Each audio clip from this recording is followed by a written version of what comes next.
The invitation arrived on black parchment, sealed with silver wax that burned cold against Iris's fingertips. She should have thrown it into the fire the moment she recognized the emblem, a raven's head crowned in thorns. But curiosity made her break the seal. You are summoned to bear witness.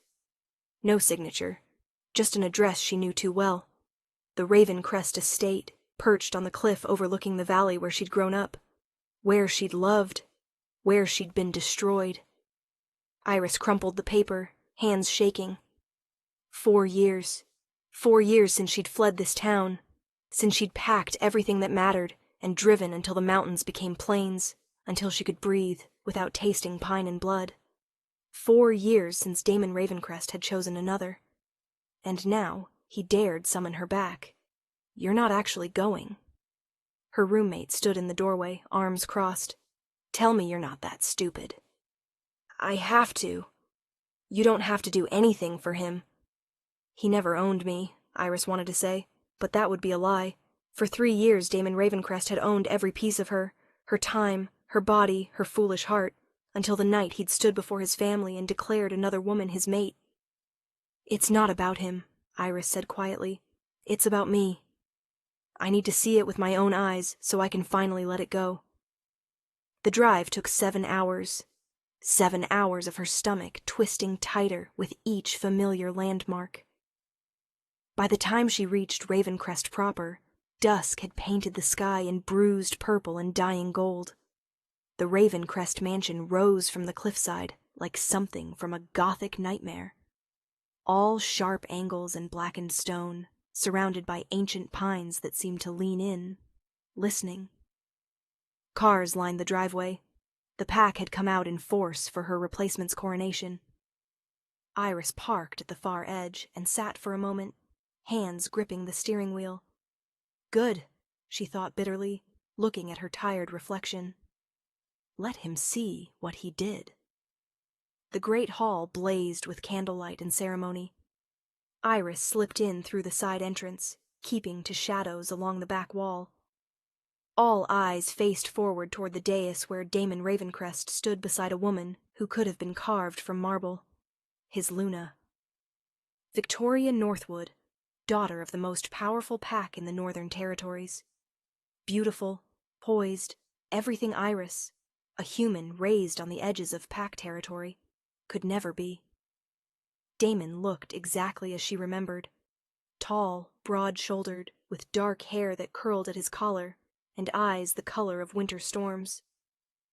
An elder stepped forward, carrying a crown woven from silver and bone. This is it, Iris thought. Watch him crown her. Then leave. Finally. Leave. But as the crown lowered toward Victoria's head, something happened. The temperature dropped, not gradually but all at once. Candles flickered and guttered. The crown twisted in the elder's hands, bucking like a living thing. It clattered to the floor, rolling across polished wood, and stopped directly at Iris's feet. Every head turned. Every eye found her. Damon's gaze locked onto hers, and the shock that crossed his face was almost worth the humiliation. What is the meaning of this? The elder's voice cracked. Because the crown, the ancient sacred symbol, had begun to glow. Soft silver light pulsed from bone and metal, growing brighter, and the carved throne behind Damon groaned. Stone scraped against stone. The massive chair shuddered, then shifted 6 inches to the side, angling toward Iris as if drawn by invisible strings. The silence was absolute. What witchcraft is this? Victoria's composure cracked, but Damon didn't speak. He just stared at Iris with an expression she couldn't name. And in that moment, standing with a crown at her feet and a throne bowing in her direction, Iris realized coming here had been a terrible mistake. Remove her! Victoria's voice cut through stunned silence. But when 2 enforcers moved toward Iris, Damon's hand shot up. Stop! His gaze never left her face. The throne has spoken. The elder's voice trembled. The seat of ancients acknowledges her. That's impossible. Victoria's features twisted. She's human.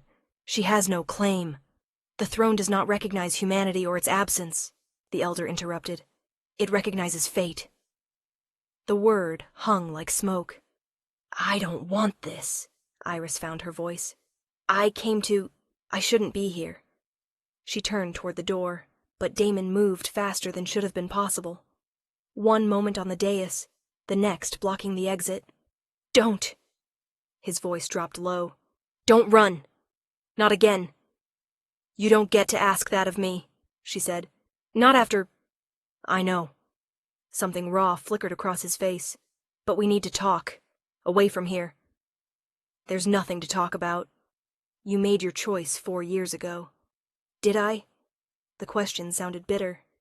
Or did someone make it for me? Before Iris could process those words, Victoria's heels clicked sharply. Damon, we have a ceremony to complete. He didn't turn. The ceremony is postponed. You can't be serious. I am your alpha, he said in a tone that made pack members bare throats instinctively. And I'm telling you, we're done for tonight. Victoria's face went white with fury. Damon's attention returned to Iris. Please, one conversation. Then if you want to leave, I won't stop you. Iris should have refused, should have shoved past him and driven until dawn. But that word, fate, echoed in her skull. Fine, she whispered. One conversation. Damon led her through corridors she remembered too well, past the library where they'd spent winter evenings, past the conservatory where he'd first kissed her. Every step felt like walking through a museum of her own heartbreak. He stopped at a door she didn't recognize, a study she'd never seen. You weren't supposed to come tonight, he said finally. I sent no summons. Someone else wanted you here. Her skin prickled. Why? I don't know yet. But that crown... He moved to the window. It's older than this pack. The legends say it chooses the true Luna, the one bonded to the Alpha by fate itself. You're already bonded, she said, to Victoria. You chose her. I was ordered to choose her. The admission came out rough. By the Council of Alphas, a political alliance to prevent war between territories. Her breath caught. You never told me. Because I thought I could fight it. He turned to face her, anguish in his expression. I thought if I built my power strong enough, I could refuse them. Choose you. He paused. But they gave me an ultimatum. Wed Victoria, or watch your town burn. They knew you were my weakness. They threatened every human settlement in my territory if I didn't comply. The floor tilted. What? They threatened your grandmother, Damon said quietly. The woman who raised you. I couldn't... His voice cracked. I thought you'd be safer if you hated me. If you left and never looked back. Before she could respond, a howl split the night. Long, mournful, too close. Then another. And another. Damon's body went rigid. No, not tonight. What? But he was already running toward the danger, leaving Iris alone with questions burning and the ghost of his confession echoing. Outside the howling grew louder, and beneath her breastbone, in a place she'd thought long dead, something ancient stirred awake. Iris didn't stay put. She followed the path Damon had taken. The front doors stood open. The manicured lawn had become a battlefield, bodies moving in darkness, some human-shaped, others caught mid-transformation. And in the center, Damon fought. She'd never seen him like this.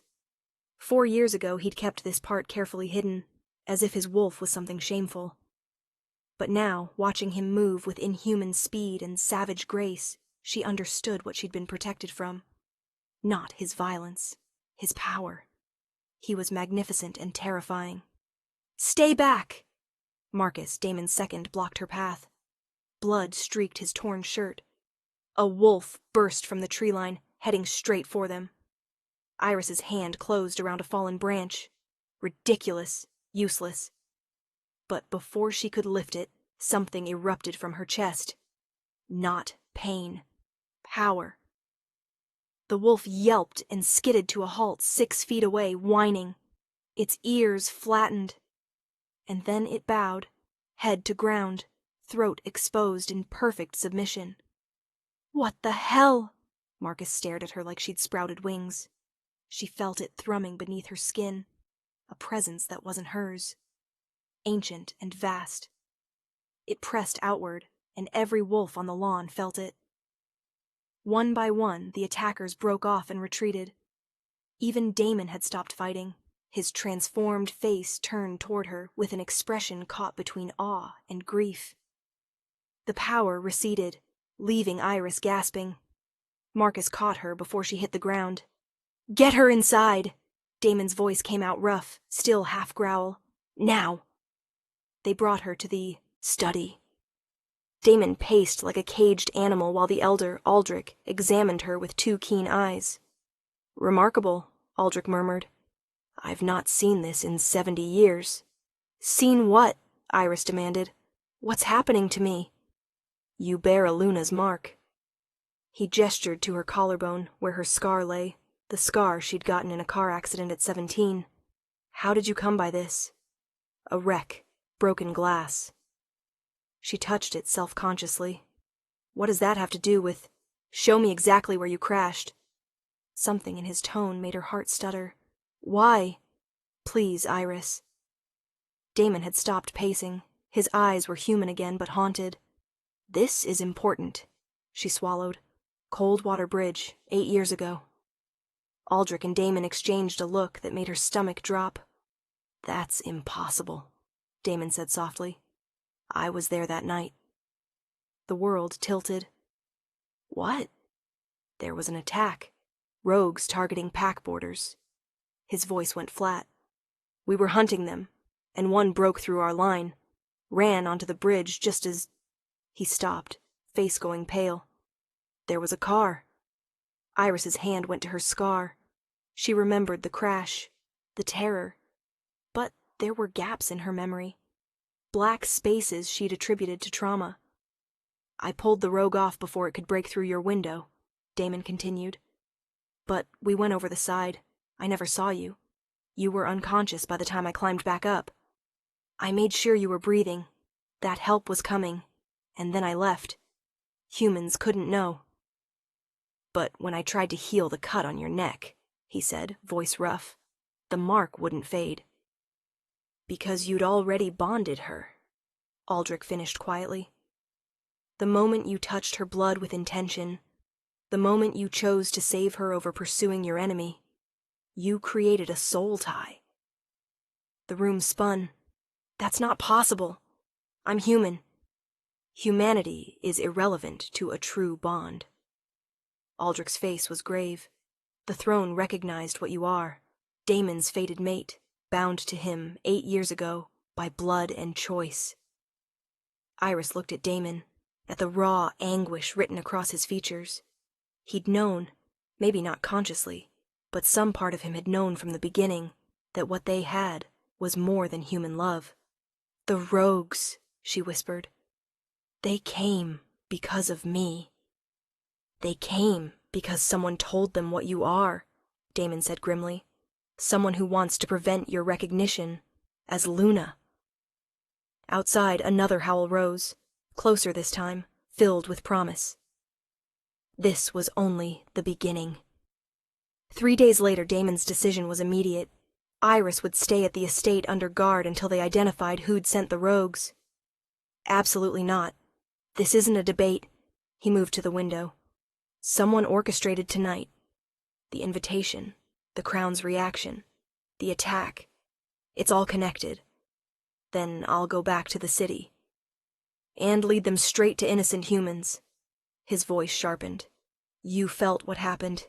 That power. Every wolf within a mile radius felt you awaken. There's no hiding anymore." She wanted to argue, but the memory of that presence rising through her chest made words die. "1 week," she heard herself say. "I'll give you 1 week to figure out who's behind this. Then I'm gone. Bond or no bond." Relief flickered across Damon's face, followed by pain. As if he knew a week wouldn't be enough. The guest wing was luxurious, in an understated way, dark woods, soft fabrics. Someone had lit a fire, and her bag sat on the bed. She should have felt like a prisoner. Instead, she felt like a ghost haunting her own past. A knock made her tense. "Come in." Not Damon. Marcus entered, carrying food.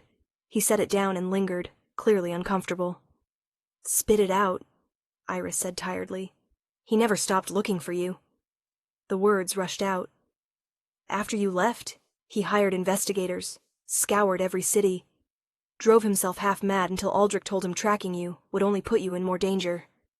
Her chest tightened. "Why are you telling me this?" "Because you need to know. However much it hurt, he's been dying slowly ever since."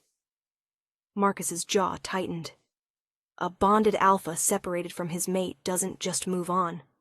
We age wrong, get violent. Some go rogue. He's been close to breaking since the night you left.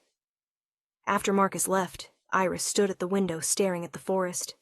Somewhere in those trees, rogues circled. And somewhere in this house, Damon probably stood at his own window, maintaining the distance she'd demanded. The bond hummed beneath her skin, a constant awareness of exactly where he was. She pressed her palm against cold glass and tried not to think about how much she wanted to close that distance. Sleep brought dreams. She stood in a forest glade bathed in silver moonlight. A massive black wolf watched from shadows, its eyes the exact gray of winter storms. She knew those eyes. "You shouldn't be here," his voice said without words. "Where is here?" "The bond space, where mates meet when the physical world isn't safe." The wolf moved closer. "I'm sorry. I didn't mean to pull you in." "You were checking on me," she finished. He didn't deny it. In this place, lying seemed impossible. "I missed you," he admitted. "Every day. Missing you was like missing my own heartbeat." Tears burned her cheeks. "You could have told me the truth. Could have let me choose. To die for me." The wolf's form shimmered. Suddenly Damon stood before her in human form. That's what would have happened. The council would have made an example of you. I couldn't... His voice broke. "I couldn't watch you burn." She understood then. There had been no good choices that night. Only terrible ones. "I hate you for it," she whispered. "I know." He lifted his hand, fingers hovering near her face. "I hate myself for it too." The dream shattered as a howl ripped through the night, real this time. Iris jolted awake to find her room ice cold despite the fire. Carved into the frost on her window, drawn by a claw from outside. 7 days. Damon reached her room before she could scream. The door burst open and he was there. Barefoot, shirtless, eyes flashing gold. He took in the frosted window with a single glance, then moved to stand between her and the glass. "How close?" Marcus appeared in the doorway. Close enough to mark the window without triggering perimeter wards. Damon's voice was controlled, but she could see barely leashed violence. "Which means we have a traitor." "Then what do you suggest?" "We set a trap." Damon finally turned, gaze finding hers. "But first she needs protection beyond guards and wards." Her skin prickled. "What kind?" "A blood ward tied to me." He moved closer. "It would let me feel if you're in danger. Let me reach you instantly through the bond space. So I'd never be alone in my own head again. You'd be able to shield your thoughts. I'd teach you how." He ran a hand through disheveled hair, a gesture of frustration she remembered. "I know what I'm asking, but that message, 7 days, someone's given you a deadline." "There's another option," Marcus said. "We could move her to the safe house." "No." The word came from Iris. She stared at the frosted warning. "I'm done running. If this bond makes me a Luna, if I have this power, then teach me how to use it." She held out her hand, palm up. And yes, The blood ward. Whatever it takes. Something fierce and possessive flashed across Damon's features before he locked it down. It'll hurt. Everything about this hurts, she said. Do it. They sent Marcus away and locked the door. Aldrich arrived with a wooden case that looked older than the estate itself. Silver instruments that gleamed in firelight. A blood ward hasn't been performed in this pack for 3 generations, Aldrich said quietly. It's not to be undertaken lightly. I understand. The elder prepared the ritual. Salt in a circle, candles at cardinal points, words in a language that predated English. Damon knelt across from her in the circle's center. He held out his hand. She placed hers in it. The touch sent electricity up her arm. The ward requires an exchange, Aldrich explained. Blood to blood. Spoken truth to spoken truth. Damon took the silver knife and drew it across his palm without hesitation. Blood welled dark and red.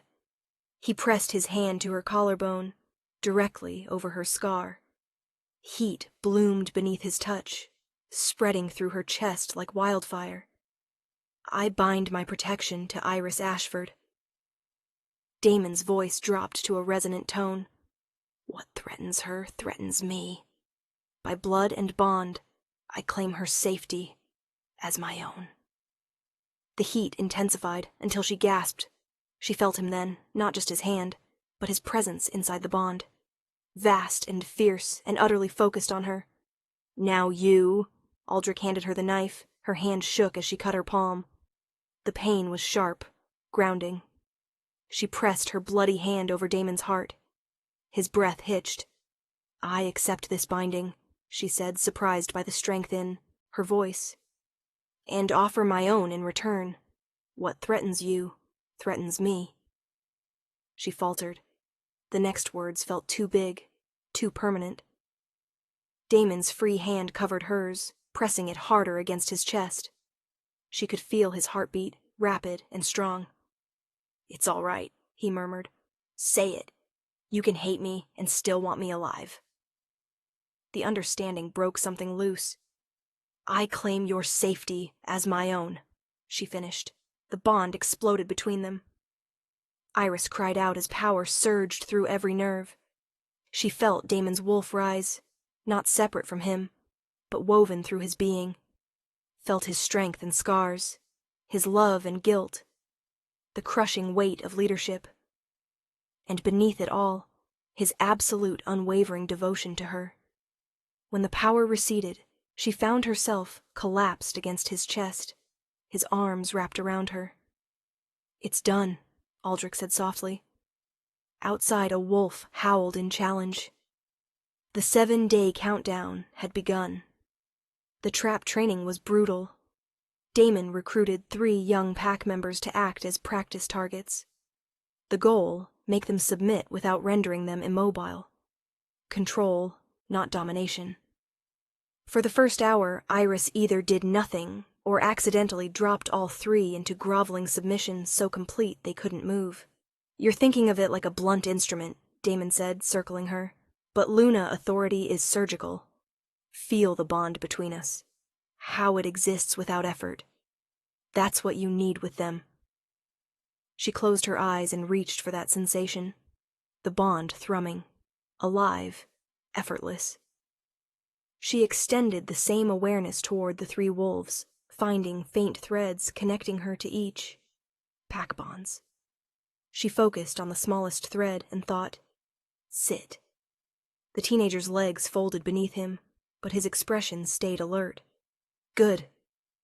Damon's voice came from behind her, his breath warm on her neck.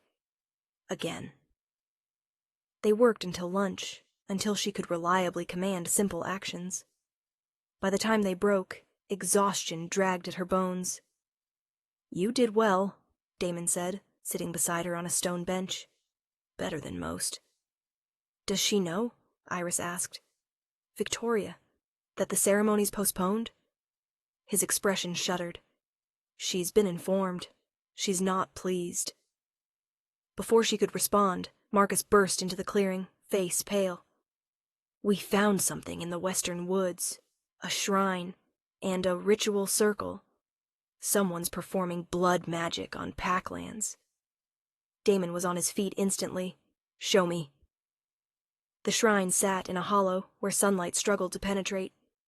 Iris felt it before she saw it, wrongness that made her skin crawl. The circle had been carved into earth itself, symbols that hurt to look at. At its center sat a crude altar of river stones. And on that altar... Is that blood? Her voice came out thin. Wolf blood, Aldrich said gravely. Mixed with something else. Something human. Damon crouched at the circle's edge. How recent? Within the last day. What does it do? Marcus asked. The elder's silence. Stretched too long. Aldrich, Damon's voice carried command. What does it do? It's a severing ritual, designed to break a bond between mates permanently. The words hit like a physical blow. The blood ward flared hot beneath her skin. Damon stood slowly, expression carefully blank. But she felt his rage through the bond, cold, controlled, lethal. Someone's trying to break our bond. Not trying. Preparing. Aldrich gestured to incomplete symbols. This is only the first stage. The ritual requires 3 nights. Tonight would be the second. Then we destroy it. Marcus moved forward. No. Aldrich caught his arm. Disturbing incomplete blood magic would be catastrophic. The magic would lash out, likely killing everyone within a mile radius. So we just leave it? Panic edged Iris's voice. We set a watch, Damon said. Whoever's casting has to return tonight. We'll be waiting. That evening, as dusk fell, Damon came to walk her to the hollow. He'd changed into dark clothes that would blend with shadows. At the clearing's edge, he stopped. I'll be 20 yards north, behind the fallen oak. His hand lifted, hovering near her face. If anything feels wrong, anything, you call through the bond. I'm terrified. I know. His thumb brushed her cheek. I can feel it, but I also feel your determination. You're not the same woman who left 4 years ago. Neither are you. Losing you changed me. The admission came out raw. I won't survive it twice. Before she could respond, he melted into shadows, and she was alone. Minutes stretched. An hour. The moon rose, painting everything silver. Then she felt it. Another presence. Something that moved wrong. The bond flared in warning. A figure stepped into the clearing, hooded, carrying a leather satchel. They moved to the altar with practiced ease. When they pushed back their hood, Iris's breath stopped. Victoria. The woman who should have been Damon's Luna knelt before the blood-stained altar and began to chant in that same guttural language. You can't have him, Victoria whispered, pulling a silver knife. He was promised to me. She drew the blade across her palm. The ritual circle began to glow. The blood ward screamed through Iris's entire body. Damon exploded from shadows, moving with inhuman speed. But Victoria was faster than she should have been. She slammed her bleeding palm against the altar. The ritual circle ignited. Pain lanced through Iris's chest. White-hot, devastating. She felt the bond stretching, fraying as dark magic tore at threads connecting her to Damon. She collapsed, gasping. Through agony, she felt his answering scream echo through their connection. Stop! Damon's voice came out as a command that would have dropped any wolf. But Victoria only laughed, her eyes gone black. I completed the second binding. Your precious bond is dying. Iris tried to stand, but her legs wouldn't cooperate. The bond thrashed inside her chest like a dying animal, each pulse weaker. Through the dimming connection, she felt Damon's rage and terror. He couldn't reach Victoria. Not without crossing the active circle, which would kill him instantly. Why? The word tore from him. You knew what she was to me. I knew you'd never love me. Victoria's composure cracked, revealing raw desperation. Every time you looked at me, you saw her. She pressed her palm harder against the altar. Iris screamed as another wave of severing magic crashed through the bond. "Who gave you this magic?" Damon snarled. But Victoria was chanting again, building intensity. Blood poured from her hand, far more than any cut should produce. Iris felt the bond unraveling strand by strand. In desperation, she reached for the Luna power that had manifested during the attack. The power rose, but sluggish, weakened. Not enough. I'm not strong enough. Then Aldrich's voice cut through the clearing. "Victoria Northwood, you are in violation of the old laws. Cease this ritual immediately, or face judgment." The elder stepped into view, flanked by Marcus and 3 enforcers. Victoria only smiled, blood streaming down her arm. "The old laws are dead. A new age is coming." Her eyes found Iris. "Starting with her death." She pulled a second knife, aimed at Iris. Damon moved without thinking, launching himself across the ritual circle despite certain death. But before he could reach Victoria, before her blade could find Iris's heart, something impossible happened. The bond, that fraying, dying connection, suddenly blazed to life. Not with warmth, with fire. Iris felt it surge through her veins, hotter and brighter than anything she'd experienced. This wasn't gentle authority. This was primal, ancient. The kind of power that existed before Pax, before civilization. The word that left her lips wasn't English. Wasn't any language she'd learned. But every wolf understood. "Kneel." The command detonated outward like a shockwave. Victoria's legs buckled mid-strike, slamming her to the ground so hard Iris heard bone crack. The knife flew from her grip. Marcus and the enforcers dropped instantly. Even Aldrich sank to one knee. Only Damon remained standing, suspended mid-leap. The dark magic couldn't touch him. The Luna power had created a shield of pure authority that burned away Victoria's curse like morning fog. He landed in a crouch, shocked eyes finding hers. Through the bond now burning brilliant and unbreakable, she felt his awe. "Impossible!" Victoria gasped from the ground. "The ritual should have—" "You tried to sever a bond forged in blood and choice 8 years ago," Iris said, rising on shaking legs. The power still crackled through her. "Did you really think borrowed magic could undo fate itself?" Aldrich struggled to his feet, expression stunned. The strength required to counter a severing ritual shouldn't be possible for a new Luna. "She's not a new Luna," Damon said quietly. "She's been mine for 8 years. The bond's been dormant, but building. That's why the throne recognized her." He crossed to her in 3 strides and caught her as her legs gave out. The moment he touched her, the bond settled, the fire banking to a warm, steady glow. "I've got you," he murmured against her hair. For the first time in 4 years, she let herself believe it. Epilogue. The coronation. 3 days later, the coronation was nothing like the disaster that had preceded it. The throne room filled with pack members who'd chosen to be there. Victoria had testified against her father, revealed every detail of his plans, his corrupted magic, his decades of manipulation. In exchange, the council had granted her sanctuary in neutral territory. Before she left, she'd found Iris in the garden. "I don't expect forgiveness," Victoria had said quietly. No.